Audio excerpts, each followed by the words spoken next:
হাসিনা ভারতে বসে তামাশা করছে। কি করতে তাদের সমস্যা হচ্ছে বিদায় তারা দ্রুত নির্বাচন চাচ্ছে। আমরা অনতিবিলম্বে খুনিদের বিচার চাই।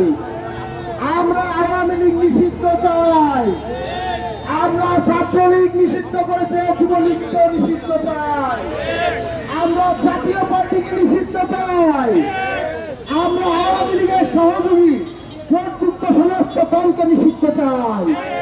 যদি আওয়ামী লীগের জোটযুক্ত দলকে নিষিদ্ধ করা না হয়, যদি আওয়ামী সুযোগ সুবিধা নিয়ে আওয়ামী ফেসিবাদের দোষর যারা বড় বড় ব্যবসায়ী হয়েছে, এই বসুন্ধরা গ্রুপ, আমাদের এই ডেইলি ফার্ম যে পত্রিকা দেখলাম, এই পত্রিকার মালিক এই বসুন্ধরা গ্রুপ, আমরা দেখেছি আওয়ামী লীগকে কিভাবে পৃষ্ঠপোষকতা করেছে। আওয়ামী লীগের পৃষ্ঠপোষকতায় যারা ঘুরে ফেটে উঠেছে, আমরা প্রত্যেকটা ব্যবসায়ীকে কাজ করে দাঁড়াতে চাই। আমরা প্রত্যেকটা খুনির সহযোগীকে কাজ করে দাঁড় করাতে চাই।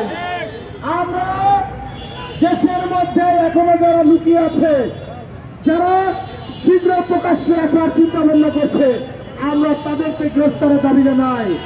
অনতিবিলম্বে যদি খুনিদেরকে গ্রেফতার করে বিচারের মুখোমুখি করা না হয়, তাহলে আমরা এই অন্তর্বর্তীকালীন সরকারের বিরুদ্ধে আন্দোলন গড়ে তুলব।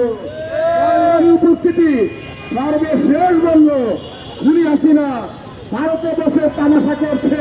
2 দিন পর পর তার দলীয় নেতা কর্মীদেরকে উস্কানি দিচ্ছে।